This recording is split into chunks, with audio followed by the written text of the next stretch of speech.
എന്താ പിന്നെ ഒരു സ്ട്രോങ് അല്ലാത്ത? നല്ല സ്ട്രോങ്, അതല്ല നല്ല സ്ട്രോങ്, വളരെ കോൺഫിഡന്റ് ആണ്. ഓ, എന്തുകൊണ്ട്? അല്ല, ഈ സിനിമക്ക് വേണ്ടി വന്നിരിക്കുന്നതിന്റെ ഒരു ആത്മവിശ്വാസം ഉണ്ടെന്ന് പറഞ്ഞു. തീർച്ചയായിട്ടും നമ്മളെ പാവം, നമ്മളറിയാലോ. അതെ, നമ്മള് കറക്റ്റ് അറിയാവുന്ന അതുകൊണ്ട് കുഴപ്പമില്ലോ. എന്തായാലും പുതിയൊരു സിനിമ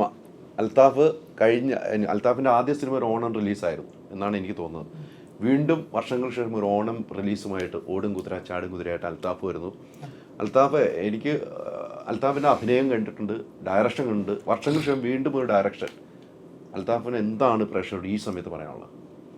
ഇല്ല, ഞങ്ങൾ പറഞ്ഞിട്ട് എനിക്കൊരു ആഗ്രഹം തോന്നുമ്പോഴാണ് ഞാനൊരു സിനിമ സംവിധാനം ചെയ്യുന്നത്. അപ്പം അങ്ങനെ വളരെ ഈ സിനിമ ചെയ്യാമെന്ന ആഗ്രഹം വളരെയധികം മനസ്സിൽ തോന്നിയപ്പോഴാണ് ഈ സിനിമ സംവിധാനം ചെയ്തത്. അതിന് അനുയോജ്യരായിട്ടുള്ള കഥാപാത്രങ്ങളെ ഇവരെല്ലാവരും കാസ്റ്റ് ചെയ്തതും എല്ലാവരും നല്ല രീതിയിൽ ജോലി ചെയ്തിട്ടുണ്ട്. എല്ലാ സിനിമ നന്നായിട്ട് വന്നിട്ടുണ്ട്. എല്ലാവർക്കും രസമായിട്ട് ചിരിക്കാം ഓണത്തിന് പോയി. അങ്ങനത്തെ ഒരു സിനിമയാണ്. ഇപ്പം എടുത്തു പറഞ്ഞാൽ എല്ലാവരും നന്നായിട്ട് ജോലി ചെയ്തിട്ടുണ്ട്, നന്നായിട്ട് ജോലി ചെയ്യിപ്പിച്ചു എന്ന് പറയണല്ലേ? ഇല്ല, അവർ ഓൾറെഡി അവർക്ക് ക്രാഫ്റ്റ് ഉണ്ട്. അപ്പം അവർ ജസ്റ്റ് നമ്മളൊന്ന് ഫൈൻ ട്യൂൺ ചെയ്ത് വിട്ടാൽ മതി. ബാക്കിയെല്ലാം വിനയായിരുന്നു അവിടുത്തെ ഉഴപ്പ്. ഇല്ല, ആരും അങ്ങനെ ഉഴപ്പൊന്നുമില്ല. എനിക്ക് തോന്നി അതങ്ങനെ തന്നെ പിടിച്ചോട്ടെ, ഒഴിവാക്കി തന്നാൽ മതി. എന്തായാലും നല്ലൊരു സിനിമ. നമ്മൾ ട്രെയിലറൊക്കെ കണ്ടപ്പോൾ നമുക്ക് ഭയങ്കര സന്തോഷമാണ്. ഇനി എന്താണെന്നുള്ളൊരു ആ ഡേറ്റിന് വേണ്ടി കാത്തിരും. ഓണത്തിന് വേണ്ടി ഓണം ധൈര്യമായിട്ട് ടിക്കറ്റ് എടുത്ത് നമുക്ക് ഫാമിലിയായിട്ട് പോയി കാണാൻ പറ്റിയ ഒരു സിനിമയാണെന്ന കാര്യത്തിൽ യാതൊരു സംശയം പ്രേക്ഷകർക്ക് ഉണ്ടായില്ല ഈ സിനിമ ട്രെയിലർ കണ്ടപ്പോൾ. ഒരു സിനിമയ്ക്ക് വേണ്ടിയുള്ള തയ്യാറെടുപ്പ് ഇത്ര വർഷമായി കേട്ടോ. ഇപ്പോൾ നേരത്തെ പറഞ്ഞാൽ എനിക്ക് സിനിമ ചെയ്യണം, ഡയറക്ഷൻ ചെയ്യണം തോന്നുമ്പോഴാണെന്ന് പറയും. പക്ഷെ ഇത്രയും ഒരു നീണ്ട ഒരു ഇടവേള വന്നപ്പം വേറെ ഒരു സമയത്തും തോന്നില്ല എനിക്കൊരു സിനിമ ഡയറക്ഷൻ ഇതിലേക്ക് തന്നെ നിന്ന് ഈ കഥയിലേക്ക് ഇറങ്ങി. അത് എത്ര വർഷത്തെ ഒരു യാത്രയാണ് ഈ കഥയിലേക്കുമായിട്ട്? ഇല്ല, കഥയൊക്കെ എല്ലാ കഥകളിങ്ങനെ വന്നുകൊണ്ടേയിരിക്കും. ഈ ഒരു കഥയെന്നല്ല, ഒരു സിനിമ അടുത്ത സിനിമ ചെയ്യാൻ വേണ്ടി ആ ഒരു കഥ കുറേ നാളിന് മുമ്പേ വന്നിട്ടുണ്ടാവും. അതിൽ വർക്ക് ചെയ്യാന്നുള്ളൊരു അതിനൊരു സമയം കൊടുക്കണം. അത് ഹാഫ് കുക്ക്ഡായിട്ട് അത് ഇറക്കിയാലും അത് ഇതാവില്ല. അപ്പം അതിനൊരു പ്രോസസ്സുണ്ട്.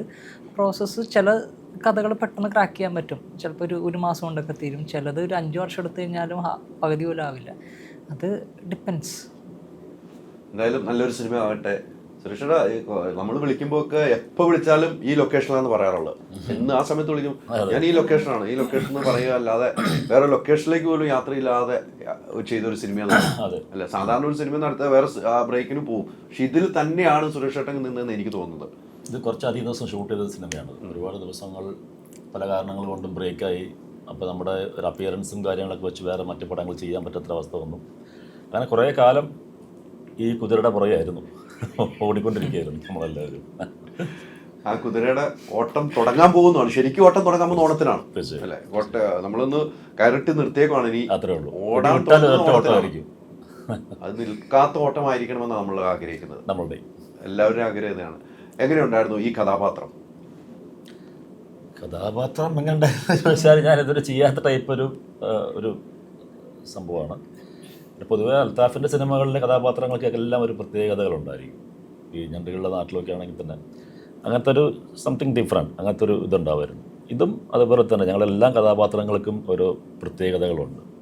ഏതാണ്ട് ചെറിയ ഒരു 2 വയസ്സേക്ക് കുറവുണ്ടോ എന്ന് സംശയം തോന്നിപ്പിക്കുന്ന രീതിയിലുള്ള കഥാപാത്രങ്ങളാണ്. അതിൽ ഏറ്റവും കുറവ് ആർക്കായിരിക്കും? ഇവിടെ ആയിരിക്കും വിനയനെ തന്നെ. ഇന്ന് എന്റെ ദിവസമായിട്ട് പുള്ളി പ്രഖ്യാപനം ഇവിടെ കൊടുത്തേക്കണേ. ഇന്ന് അവരവരുടെ കഴിവനുസരിച്ച് 2 പൈസ 3 പൈസ 4 പൈസ വരെ കുറഞ്ഞ ആൾക്കാരുണ്ട്. എനിക്ക് സമാധാനം. അവരവരുടെ കഴിവനുസരിച്ച് പറഞ്ഞിട്ടുണ്ടോ? തിരിച്ചും കൂടെ ഒന്നും പറഞ്ഞ അങ്ങോട്ട് വരുമ്പോൾ കൂടെ വന്നാ. അപ്പം കേട്ടോ, കല്യാണി സുഖമാണോ? കല്യാണി ഇവിടെ വന്നിരുന്നപ്പോൾ ഒരു കാര്യം ഇവരൊക്കെ എന്നെ കളിയാക്കി. അത് ഓഫ് റെക്കോർഡിംഗ് ആയിരുന്നു. ഓൺ റെക്കോർഡിംഗിൽ തന്നെ പറയണം. എന്നെ കുറിച്ച് ഇവർ പറയണത് മോശമായിട്ടാണ് പറഞ്ഞത്. കല്യാണി ലാസ്റ്റ് ഇന്റർവ്യൂ എടുത്തപ്പോൾ എങ്ങനെ ഉണ്ടായിരുന്നു? ഞാൻ പറഞ്ഞു സാർ ഭയങ്കര സ്വീറ്റും അണ്ടർസ്റ്റാൻഡിങ്ങും ഭയങ്കര കൈൻഡും ആയിരുന്നു എന്നോട്. സോ